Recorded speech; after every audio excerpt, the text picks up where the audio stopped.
Finalmente llegó a la entrada del palacio apoyado en su bastón y comió ávidamente el pan y la carne que el Telémaco había ordenado que le sacaran.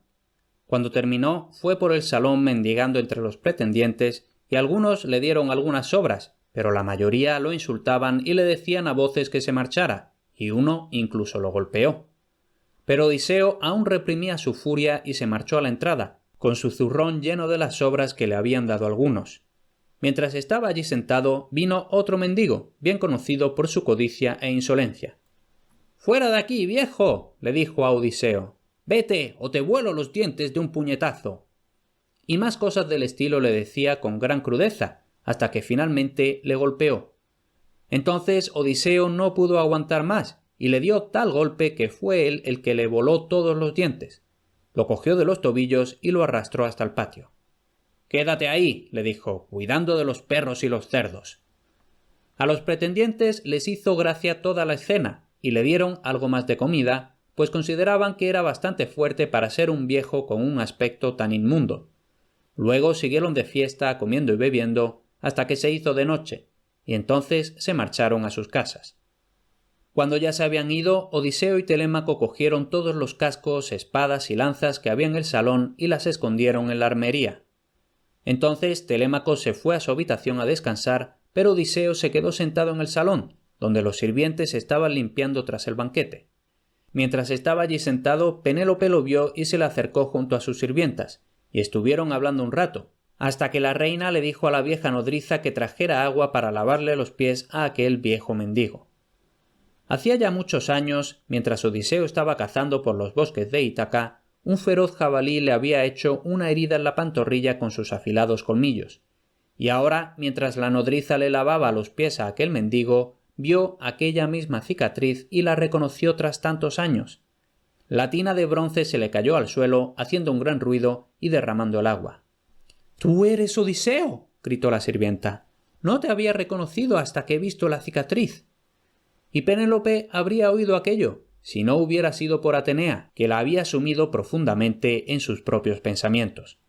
Entonces Odiseo le ordenó a la nodriza que se callara y ella obedeció. Penélope volvió en sí y le dijo al viejo mendigo: «Me temo que ya va acercándose el momento en que he de abandonar la casa de Odiseo.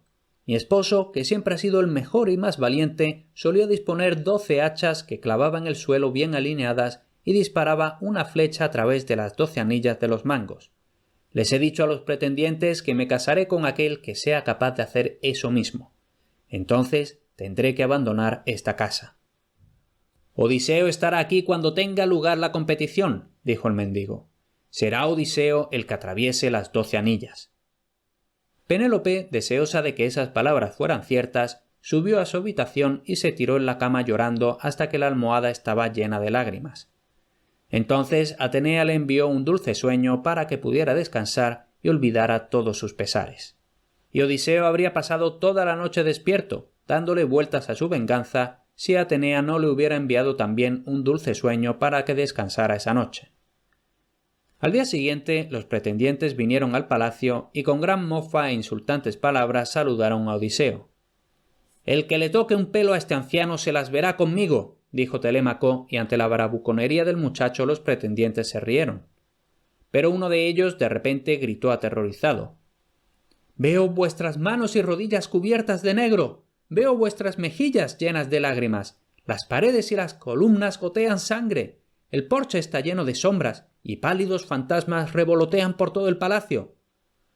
Los demás pretendientes se rieron aún más, pues creyeron que el que había dicho eso estaba loco o aún borracho de la noche anterior, pero realmente lo que había dicho es lo que había de ocurrir. Con los ojos llenos de lágrimas, Penélope trajo el gran arco con el que Odiseo solía disparar hacía muchos años. Telémaco dispuso las 12 hachas bien alineadas y a la misma distancia unas de otras. Entonces comenzó la competición por atravesar las 12 anillas con una sola flecha, y los pretendientes intentaban superar el difícil reto, pues el premio era casarse con Penélope y convertirse en rey de Ítaca. Sin embargo, todos ellos, uno tras otro, fracasaron, pues ni siquiera eran capaces de tensar aquel poderoso arco. Cuando ya parecía que nadie tenía la suficiente fuerza para la tarea, Odiseo pidió que le permitieran intentarlo. Algunos pretendientes se ofendieron ante la idea de que un mendigo pretendiera competir con ellos, pero otros lo animaban a intentarlo, esperando disfrutar al contemplar el ridículo espectáculo del viejo tratando de tensar aquel arco que nadie había sido capaz de tensar. Entonces Odiseo tomó el arco una vez más tras tantos años, lo tensó y la flecha que salió disparada atravesó limpiamente las 12 anillas. Los pretendientes no podían creerlo y estaban a punto de empezar a protestar cuando Odiseo se quitó las ropas de mendigo y le gritó a Telémaco: «Ha llegado la hora de servirles la cena a los pretendientes. Tras el calentamiento con las hachas, es el momento de cazar de verdad». Y entonces tomó una flecha y disparó certeramente a uno de los pretendientes, el más insolente y cruel de todos. Los demás empezaron a vociferar, medio aterrorizados, medio enfurecidos, y Odiseo les gritó: «¡Perros! Habíais dicho que nunca volvería, y como los traidores que sois, habéis despilfarrado mis bienes e insultado a mi mujer. Pero ahora ha llegado la hora de que paguéis, y ninguno escapará». Con las caras pálidas por el miedo, los cobardes rogaron clemencia, pero ese día no habría clemencia. De nada sirvió que algunos desenvainaran sus espadas y se lanzaran contra Odiseo, pues al momento él les atravesaba con sus flechas. Una sirvienta, que estaba enamorada de uno de los pretendientes, traicioneramente fue a la armería y les trajo armas, pero ni aun así pudieron enfrentarse al arco de Odiseo y la lanza de Telémaco. Cuando a Odiseo se le acabaron las flechas, tomó una de las lanzas y así lucharon padre e hijo contra la turba de pretendientes y también el leal porquero, y los tres pelearon incansablemente, pues Atenea les infundía valor en el corazón. Cuando el combate terminó, la vieja nodriza fue corriendo a la habitación de Penélope y le anunció lo que había ocurrido. «Penélope, Odiseo ha vuelto a casa, y todos los pretendientes están muertos». Al principio Penélope no creyó a la anciana, pues era demasiado bueno para ser verdad, e incluso cuando bajó y vio a Odiseo apoyado en una de las columnas, aún no creía lo que veía. «Desde luego, madre, tu corazón es de piedra», le dijo Telémaco. «Es que no reconoces a mi padre». Pero Penélope solo podía ver al mendigo andrajoso, viejo, feo y pobre, lleno de sangre por la batalla. Entonces Atenea devolvió a Odiseo a su aspecto real y Penélope corrió hacia él.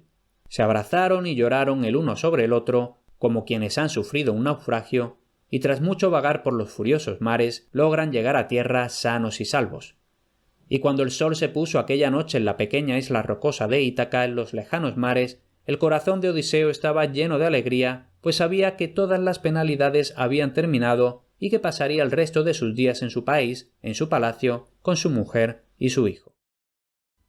Por cierto, tienes mis libros en los que se basan mis podcasts gratis en formato electrónico, aunque también lo puedes comprar en papel para un regalo o autorregalo, disponibles en humanistasenlared.com/libros. Y como me puedo imaginar que te apasiona el mundo clásico, seguro que te va a encantar mi boletín diario. Apúntate gratis en humanistasenlared.com/boletín.